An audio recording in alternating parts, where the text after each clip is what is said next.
আনন্দমুখর আয়োজনে চট্টগ্রামে অনুষ্ঠিত হলো শিশু কিশোরদের সবচেয়ে বড় প্রতিভা যাচাইয়ের প্রতিযোগিতা মার্কস অলরাউন্ডারের বিভাগীয় পর্ব, যাতে অংশ নেয় আঞ্চলিক পর্বের বিজয়ী ৬০০ ক্ষুদে প্রতিযোগী।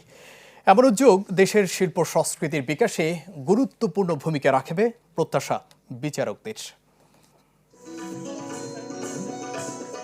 দেশে শিশু কিশোরদের প্রতিভা যাচাইয়ের সবচেয়ে বড় প্ল্যাটফর্ম মার্কস অলরাউন্ডার, যার আঞ্চলিক পর্বে শুরুটা হয়েছিল চট্টগ্রাম থেকে।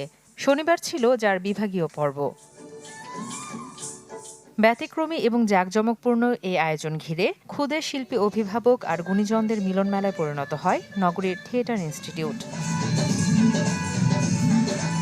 এই আয়োজনে নগর ছাড়াও বিভিন্ন উপজেলা এবং কক্সবাজারের আঞ্চলিক পর্বের প্রায় ৬০০ বিজয়ীকে নিয়ে বিভাগীয় পর্ব অনুষ্ঠিত হয়। এ সময় গান, নাচ, অভিনয়, চিত্রাঙ্কন, আবৃত্তি, গল্প বলা ও উপস্থিত বক্তৃতায় পারদর্শিতা তুলে ধরে ক্ষুদে প্রতিভাবানরা।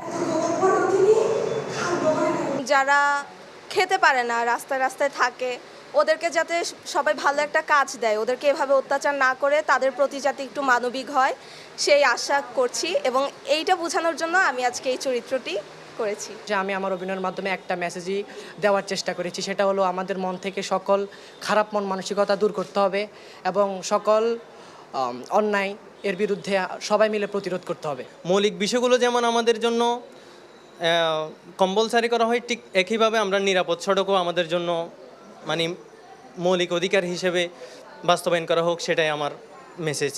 নিজেকে যে আমি প্রেজেন্ট করতে পারছি এত গুণী গুণী ব্যক্তিদের কাছে, এটা ভেবে আমার অনেক ভালো লাগছে। আমি ভালো করেছি, আশা করি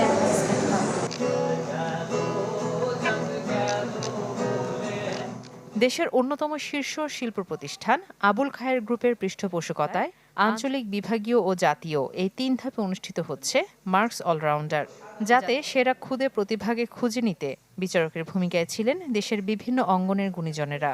আজকে যে প্রতিভাগুলো দেখছি চিটাগাংয়ে, অনেক সুন্দর, অনেক ভালো এরা করছে, অনেক ভালো করছে। মানে আমরা সত্যি কথা বলতে বিচার করতে এসে আমাদের কষ্ট হয় যে আমরা আসলে কাকে রেখে কাকে নিব।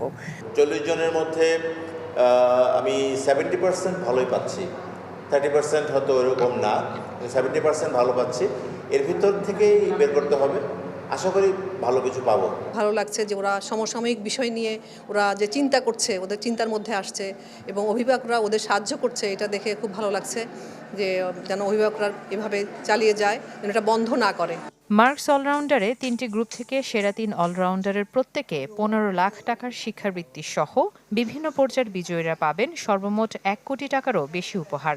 এছাড়া 3টি গ্রুপের মোট 54 জন পাবে স্বর্ণ, রৌপ্য ও ব্রোঞ্জ পদক। জাতীয় পর্যায়ে 3টি গ্রুপের চ্যাম্পিয়নের শিক্ষা প্রতিষ্ঠান পাবে 1টি করে কম্পিউটার। ইসরাত এমি, চ্যানেল 24, চট্টগ্রাম।